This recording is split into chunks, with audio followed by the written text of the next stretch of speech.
And if you find a movie and a lot of its advertising is based on the idea that this is from the producer of such and such franchise, be wary, because a producer can be anyone that shells out money at a movie. This movie is hailed from the producer of the Harry Potter series, because Harry Potter, well, that's a big franchise. That would be like saying Transformers from the executive producer of Schindler's List. Anyone can be a producer. If that's your main selling point,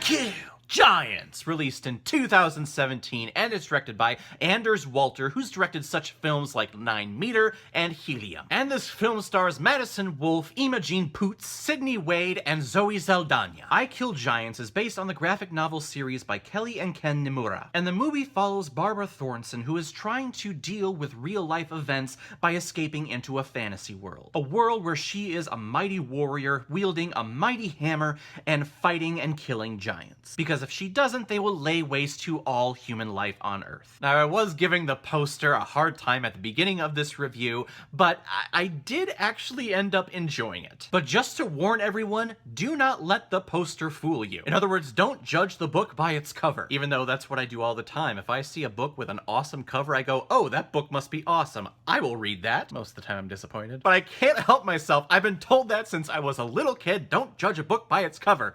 But the covers look so cool. Like this poster for this movie, it looked really cool. And then to find out that, hey, this is based on a graphic novel series I've never heard of before, but hey, it's a graphic novel series, so there's gotta be, fighting and superheroes and fun magical shit in here, right? But you have to remember, and I have to remember as well, that comic books does not mean superheroes. Graphic novels does not mean that we're gonna be getting Batman and Iron Man, Captain Marvel, Superman. We're not going to be getting figures like that. Or at least it's not a requirement. Comic books, graphic novels, they're just a storytelling medium. The popular companies, the popular brands, yes, Marvel, DC, these are all really superhero based. But you can get nice independent comics like this one too. So when you look at that poster, you may think that this is going to be a fantasy epic.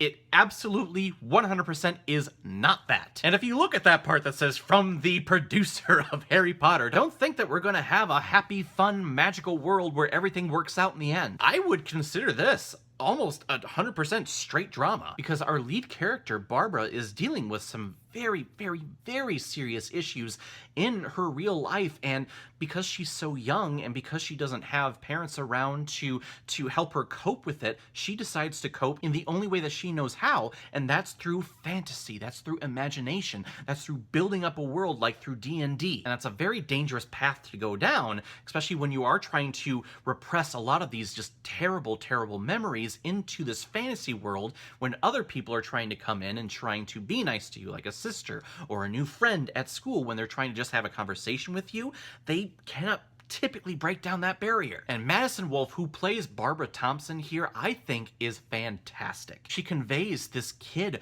who just has all this terrible trauma, but yet trying to build herself up as this confident, fierce, fighting warrior against all of these giants that she manifests in her head. And if you know me, I'm not the biggest fan of child actors. It's very rare where one comes along and I 100% buy everything that they're doing on screen. I buy that they are the character on screen, that they're not just given lines because their parents hired them and brought them to an audition and said, hey, you're gonna do this because I'm gonna live through you. No, Madison Wolfe had me almost getting to tears at points. But I will say that the main detriment to this movie is that all of those tears, all of those hard feels, and all those good feelings and good responses that I was getting from this movie all happen towards the last act. Leading up to it and building up to it, it is a very slow burn. At least it felt like that to me. We just have our lead character going around and doing things, setting traps, setting baits, developing a type of red juice to bait these giants, to fight them and to kill them. And at first you're thinking, okay, are these giants real? What type of a world is this? Is this the real world, or is this kind of like a fantasy world that she's living in? What is going on here? But the film just slowly peels back all of the boundaries that this little girl is setting up for herself. And it feels like they were pulling very slowly. I'm all good for a straight drama where there's no action and it's all dialogue, it's all characters, it's all emotional. I'm okay with that. It's just I have to be invested into the movie, and I wasn't invested into these characters and into the story until it was almost too late. I was this close from writing this movie off. I'm like, oh my god, what is happening? When is something going to happen here? And then something does, or at least you start to unravel and figure out, oh, this is what's happening. Okay. Ooh, I really like this. And that is all thanks to the amazing performance from Madison Wolfe. She is fantastic. I hope that she has a bright future ahead of herself in the field of acting. Some other aspects about this movie, though, that brought it down, I'm sorry, these visual effects are terrible. In my opinion, some of the worst visual effects I've ever seen in film. Everything just looked fake and too clean and very cartoonish to me. And when you're creating CGI characters or CGI elements, you gotta look at the imperfections of those objects that you're creating. Build up the nice clean figure at first and then add in scratch marks or add in fingerprints, dust, imperfections onto the object that you're creating. All of these looked way too clean for me. To the point where I was almost laughing, just looking at this going, wow, this is 2017. Those look like shit. But there's not a ton of visual effects and CGI characters in this movie, so when we're focused on the actual live actors on screen, I am definitely more invested. So if you are gonna watch I Kill Giants, I do encourage you to check it out. I don't think nearly enough people have seen this movie. It is a slow burn, it's very slow paced at the beginning, but please stick around. That ending, it is very gut punching. It's actually very beautiful too, because you see this little girl start to morph into a young woman, where she starts to accept her real life and starts pulling down those barriers and start accepting other people trying to help her, which I think is just a necessary part in growing up. Just maybe not to this far extent. I'm gonna give I Kill Giants 3 out of 5 Blu-rays. Not exactly what I had in mind, but not bad. Alright, now comes my favorite part in my videos, where I pick which movie I'm going to be watching next, and the next movie that I'm going to be reviewing is a recommendation from one of my subscribers, Ethan Turley. You recommended Brick, a film that I had never seen before, and I found it for very cheap, and the only thing I know about it is that Joseph Gordon-Levitt is in here. And I think the subtitle on the cover